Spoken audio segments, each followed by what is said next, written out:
What Ike Allen and Ande Anderson have created at AVAIYA is what the world needs.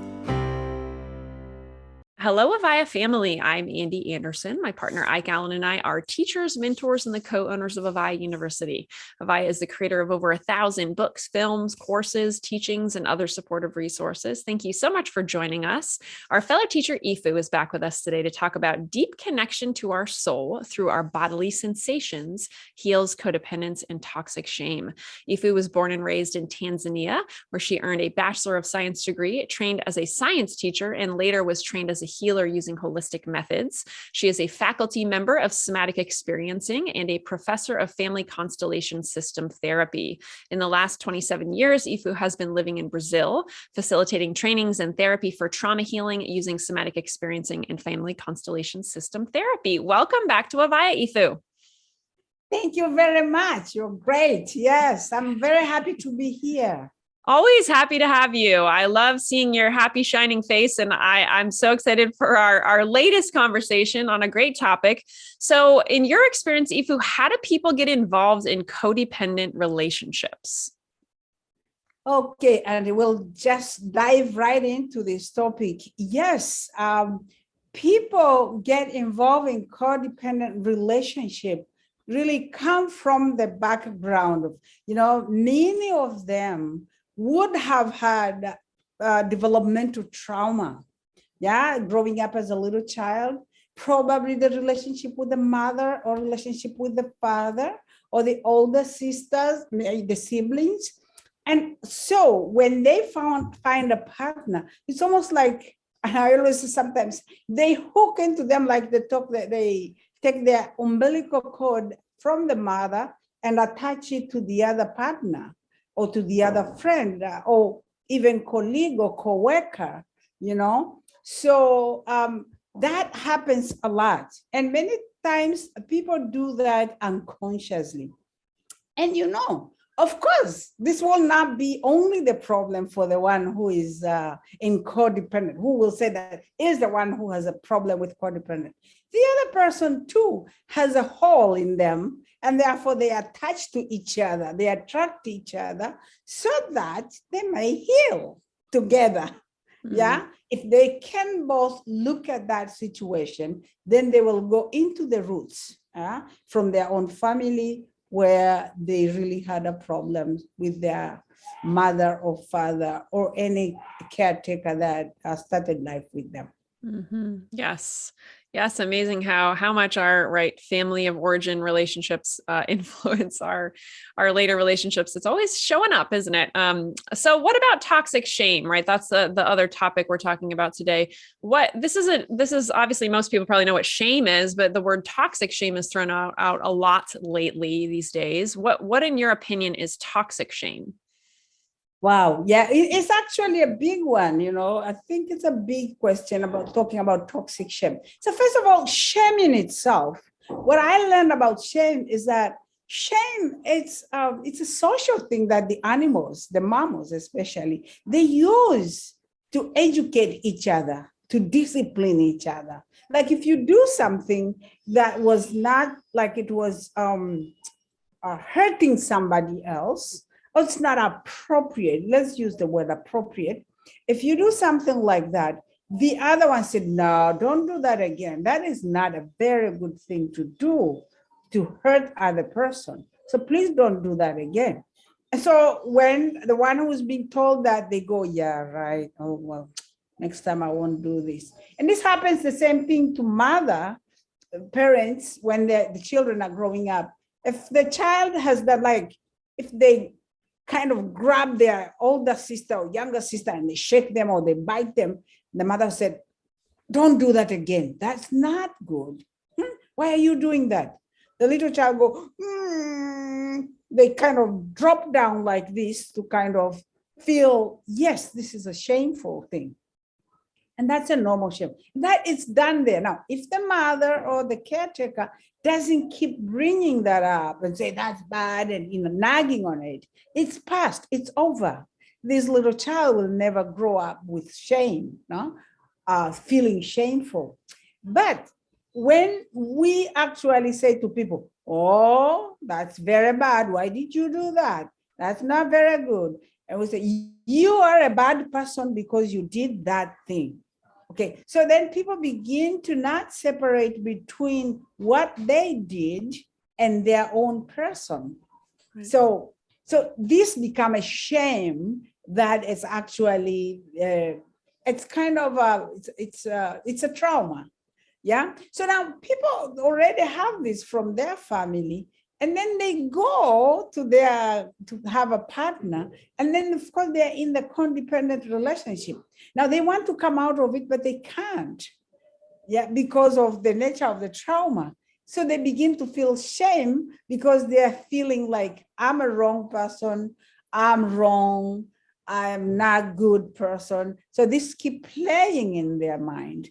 So this actually become a toxic shame because it's repeating itself, and they cannot come out of it because they continue looking at the mirror and say, I'm a bad person because I cannot fix this.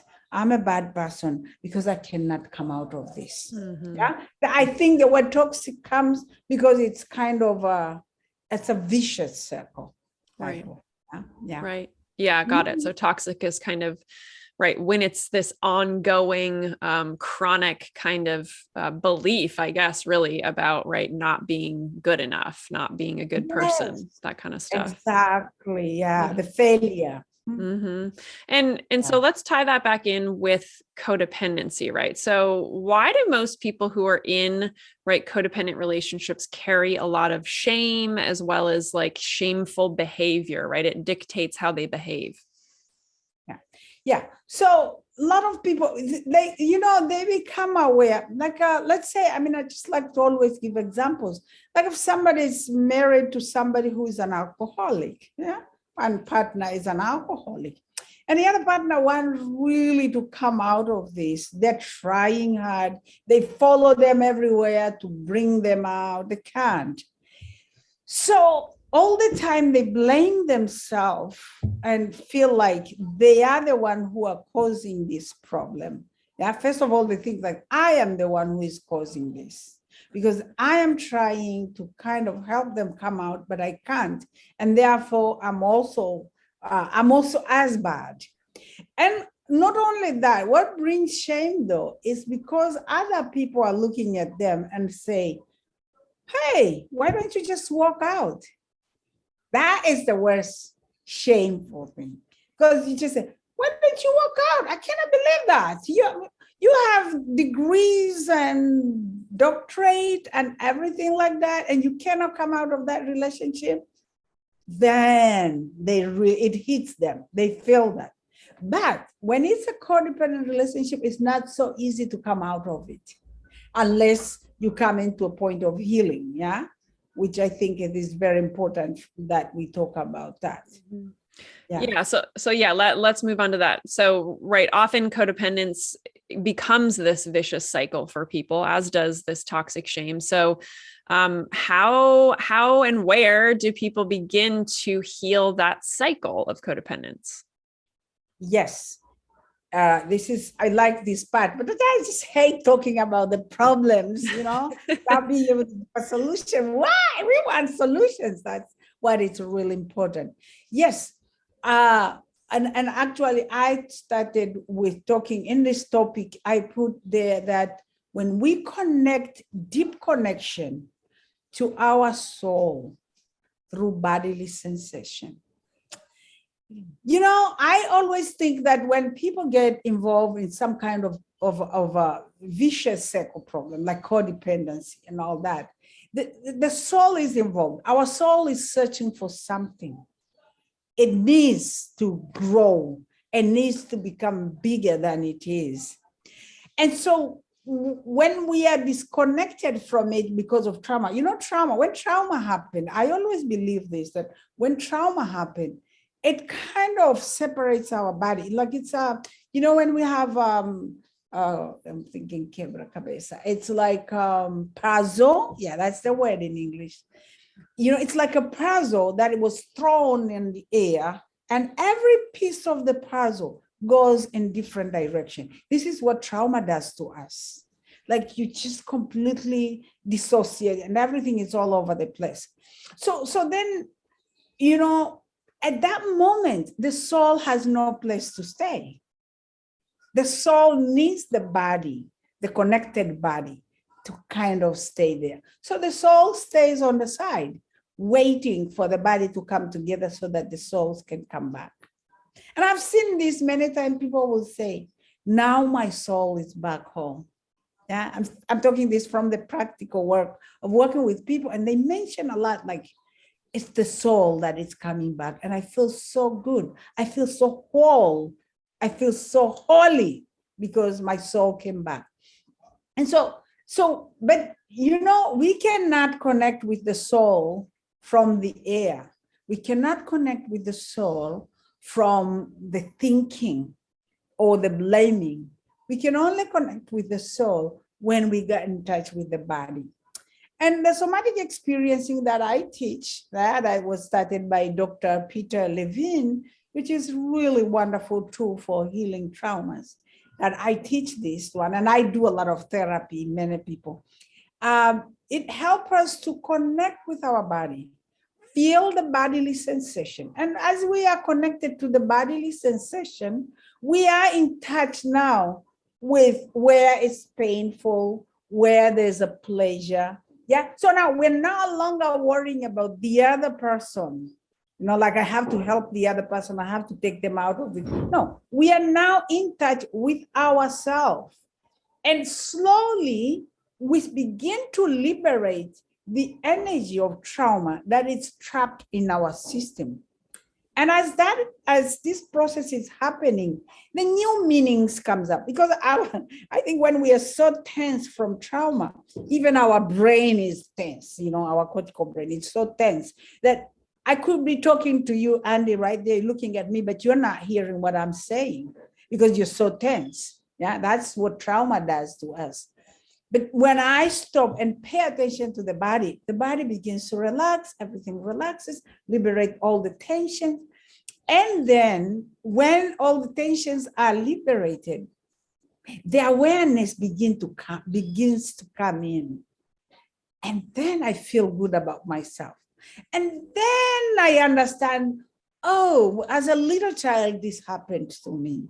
And then I begin to develop a compassion, you know, to my mother or my father or whoever did this, because now I'm connected. And then the soul is right next to me and says, yes, now I am home. And then I begin to look and I see another person and I said, they can actually go through the same process as I have done. And therefore, I will actually honor their soul, because their soul is looking for a place to come home. And I cannot lead that. They are the one who will lead that. Right. So this is really a process of how we can heal the trauma from that, which led us to a codependent relationship.